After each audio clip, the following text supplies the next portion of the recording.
제가 교구청에 있을 때 이주 해양 사목을 담당했는데, 이주 사목이라 그러니까 뭐 외국인 노동자 공동체들도 있고, 필리핀 공동체, 베트남 공동체, 카톨릭 신자들을 대상으로, 그 중에 또 중국 동포 공동체가 있었어요. 이렇게 말씀을 드리면 더 이해를 더 편하게 하실 거예요.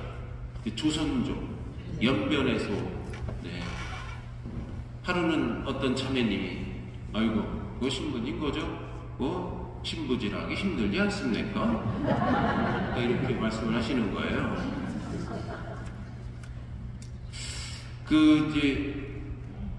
이거 신부로 사는 게 얼마나 어렵냐 그러는데, 그 말 표현이 신부질하는 거 어렵지 않습니까? 이렇게 얘기를 하시는 거예요. 그렇지, 맞는 말입니다. 네. 우리가 그런 표현을 많이 쓰죠? 도둑질, 싸움질, 노름질.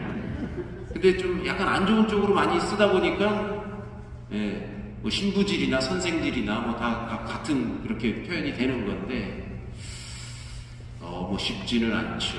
예. 신부질 쉽지 않죠. 제일 어려운 것 같아요. 제가 그런 표현을 좀 써드려요. 야, 이거 도둑질, 노름질, 싸움질, 이거보다 말이야. 더군다나, 제가 만수일동에 오기 전에 학교에 있었어요. 야, 신부질에다가 선생질까지 아주 이거 최고로 어려운 거야. 이런 제 동료 신부들끼리 그런 얘기를 했습니다. 그만큼 선생님으로 살아간다는 것은 모범을 보여야 되는 것이고, 앞장서야 되는 것이고, 보통 어려운 게 아니죠. 그런 맥락에서 이제 똑같이 신부도 똑같죠. 오늘 이제 이 바리사이 이 이야기가 나오기 때문에 제가 이 얘기를 꺼내는 것입니다. 마태오복음 23장, 저는 이렇게 묵상을 하다가, 여기서는 우리 교우들이 이런 거 좀 알고 가면 좋겠다 하는 것들이 딱 마태오 23장도 우리가 딱 기억해 두고 가면, 맞아 하면서 이렇게 좀 담아두고 가면, 여러분 책가방에 이걸 딱 넣어두면 참 좋은 것이죠. 기억에 남겨둘 만한 일입니다. 율법학자들과 바리사이들을 나무라시고 교회 지도자들에게 겸손과 봉사를 촉구하셔요. 그러니까 23장은 크게 세 수로 나눌 수 있는데, 23장이 아주 특이해요. 우리는 1절에서 12절까지를 오늘 그 복음으로 듣는 건데, 쭉 23장 내내 그렇습니다. 그리고 율법학자들과 바리사이들에게 7가지 불행을 선언하십니다. 그 뒤로 가면 23장에 불행하여라 너희 위선자들아 화를 입을 것이다. 불행하여라 너희 이 눈먼 인도자들아 화를 입을 것이다. 불행하여라 너희, 이러면서 7번이나 교회의 지도자인데 바리사이들, 선별된 사람들 불행하다 이야기를 하십니다. 또 그 다음에 이제 23장 후반부에는 그리스도교를 박해하는 그 유대인들의 멸망을 예고하십니다. 예루살렘아 예루살렘아 너는 예언자들을 죽이고 너에게 보낸 이들을 돌로 치는구나. 암탉이 이 병아리를 이 날개 아래 모으듯이 내가 몇 번이나 내 자녀를 모으려 했던가 하면서 예루살렘을 두고 탄식을 하시는 예수님의 모습이 나옵니다. 그게 23장에 유독 복음서에 보면 율법학자들 바리사이들을 질책하는 게 종종 나오는데 23장에 마태오는 아직 묶어놨어요. 왜 이런 얘기가 나왔을까 한번 좀 생각해 보게 되죠. 자, 예수님이 몇 년도에 돌아가신 거예요? 아유, 센스쟁이. 33년에 돌아가신 거죠. 그렇죠? 예수님은 33년에 돌아가셨어요. 33살 사셨다니까. 예수님 태어난 거를 이제 1년, 2년 이렇게 우리가 지금 달력으로 쓰고 있으니까. 33년에 돌아가셨고, 그리고 한 세대 정도가 지난 다음에 이 유대인들, 그 이스라엘 그 민족이 우리가 바빌론 유배는 들어봤잖아요. 바빌론 유배. 그것처럼 이번에는 로마 군인에 의해서 이스라엘 성전이 파괴되고 예루살렘이 짓밟히게 됩니다. 예수님이 33년에 돌아가셨는데 70년에 예루살렘 멸망이 벌어진 거죠. 로마군에 완전히 짓밟히게 됩니다. 그래서 당시 유대교인들 율법을 지키고 그 율법을 따르고 했던, 경건하게 살고자 했던 이들이 다시 한번 그냥 다 거의 없어지다시피 되는 것이죠. 그래서 바리사이들이 거의 유대인들이 어떤 전통적으로 성전을 중심으로 이어왔던 것이 다 망가져버린 것이죠. 70년에 예수님이 33년에 돌아가시고 한 세대 정도가 지난 70년에 예루살렘이 성전이 파괴되고 다 망가집니다. 그리고 나서 유대인 바리사이들이 똘똘 다시 또 살아나서 뭉치는 게 얌니아라는 지역에 뭉치게 됩니다. 그래서 좀 특히 마테오 공부를 좀 하다 보면 한 번쯤 듣게 될 겁니다. 이 얌니아라는 것을. 얌니아 공동체라는 게 있어요. 그래서 얌니아의 공동체와 마테오 공동체의 대치 상황을 마테오는 23장에 적나라하게 표현을 하고 있다. 다 망했다가 바리사이들이 조금 남아있는 게 얌니아라는 곳에 모여서 바리사이들도 우리 그래도 끝까지 유대 전통을 지키고 율법을 지켜가자. 이미 예수님이 돌아가시고 새롭게 그리스도교가 막 태동되지만 한 세대가 지났지만 여전히 유대인들은 남아있는, 지금까지 남아있는 거니까 유대인들은. 그래서 새롭게 막 퍼져나가는 그리스도교, 마테오를 중심으로 막 퍼져나가는 그런 공동체와 저 한쪽에 끝까지 유대교를 지키겠다는 이 얌니아 공동체와 마찰이 좀 생기는 것이죠. 서로 대립이 되는 거예요. 그러니까 마테오는 23장을 빌어서 저희 바리사이들 아주 불행하여라, 이 바리사이들아, 이 위선자들아, 바리사이 질이나 똑바로 해라, 이렇게 하면서 자꾸 비판을 쏟아붓는 거를 23장에다가 왕창 뭐라는 거죠. 사실 이쪽에서 듣는 바리사이들 굉장히 기분이 나빴겠죠. 어쨌든 그런 갈등 상황을 23장에 이렇게 추영해내고 있다. 이해가 되셨는지요? 네. 오, 감사합니다. 고맙습니다. 한 번쯤 이제 이렇게 좀 뭘 공부를 하거나 할 때 이 얌니아라는 말을 들으실 수 있을 겁니다. 그때 맞아, 한번 들어봤구나 이렇게 생각하시면 좋을 것 같아요. 이처럼 어쨌든 이런 갈등 상황을 반영하고 있다는 것을 말씀을 드리면서 23장, 마테오 23장은 예루살렘의 멸망의 관점에서 종교 지도자들에게 경고적이며 법적인 심판을 하는 그런 연사라고 할 수 있는 것이죠. 그러니까 율법학자들이 말을 언행일치가 안 되고 자기 만족의 경건성, 행적의 정당화 등이 비난의 대상이 되는 것입니다. 오늘의 마테오 복음은 예수님께서 당시 지도자들, 율법학자와 바리사이들을 꾸짖는 그런 말씀. 그러니까 마치 예수님의 입을 빌어서 그 상황에서 꾸짖은 것처럼 표현을 하고 있지만 예수님이 돌아가시고 나서 한 세대가 지난 다음에 그때의 시대 배경을 마테오 공동체는 아마도 이렇게 예수님이 말한 것처럼 이렇게 표현했다라고 이렇게 보는 것이죠. 네, 그렇습니다. 우리 모두 사실 나름대로 그 어떤 위선의 탈을 쓰고 살아갑니다. 네. 나 혼자 있을 때하고 여럿이 있을 때하고 성당에서의 모습과 집에서의 모습과 똑같지 못하죠. 위선의 탈을 벗고 하나님 앞에 진실된 자기를 발견하며 겸허한 기도를 올려야 하는 것이 바로 우리 그리스도교인들의 모습입니다. 가리고 숨기는 것이 사실 그의 삶의 방식이기도 하고 또 성격이 될 수도 있지만 하나님 앞에 우리는 다 벌거벗은 존재임을 기억해야 합니다. 바리사이다라는 그런 말 자체가 일반 백성과는 분리된 사람들, 선별된 사람들이라는 뜻입니다. 좋게 말하면 하느님의 율법을 지키기 위해 선별된 자들인 것이죠. 네. 부모는 자식 앞에 모범이 되어야 하며 선생은 학생 앞에 권위가 있어야 합니다. 도덕성과 깨끗함이 가장 요청되는 지도자가 바로 종교 지도자인 것이죠. 얼마나 부담되겠어요.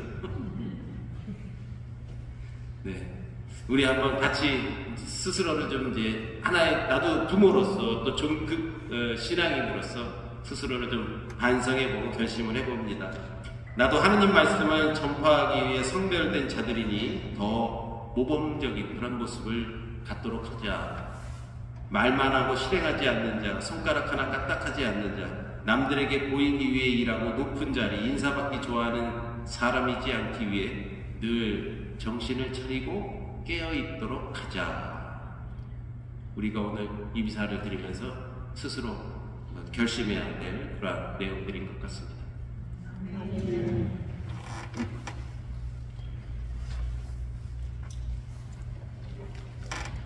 공원 성가는 518번입니다.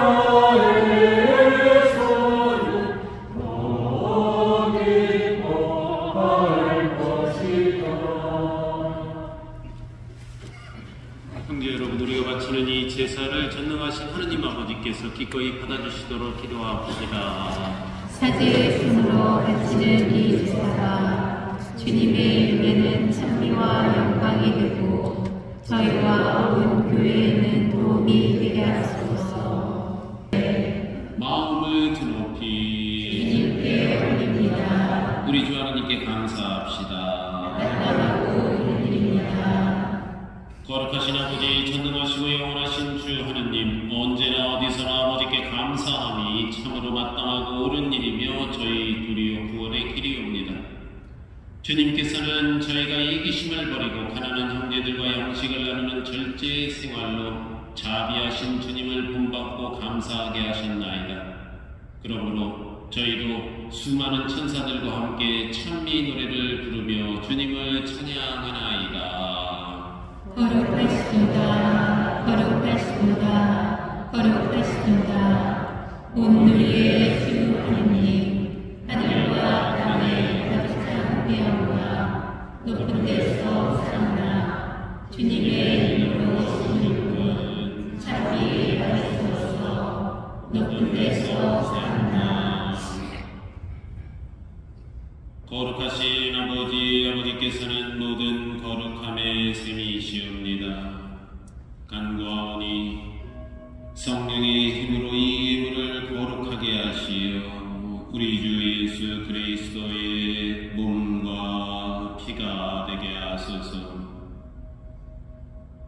스스로 나누신 순환이 다가오자 예수님께서는 빵을 들고 감사를 드리신 다음 쪼개어 제자들에게 주시며 말씀하셨나이다.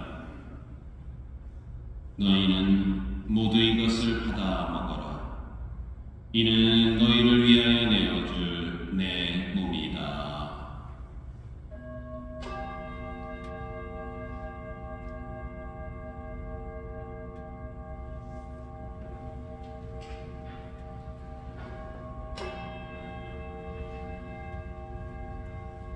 저녁을 잡수시고 같은 모양으로 잔을 들어 다시 감사를 드리신 다음 제자들에게 주시며 말씀하셨나이다. 너희는 모두 이것을 받아 마시라. 이는 새롭고 영원한 계약을 맺는 내 피의 잔이니 죄를 사하여 주려고 너희와 많은 이를 위하여 흘릴 피다. 너희는 나를 기억하여 이를 행하여라.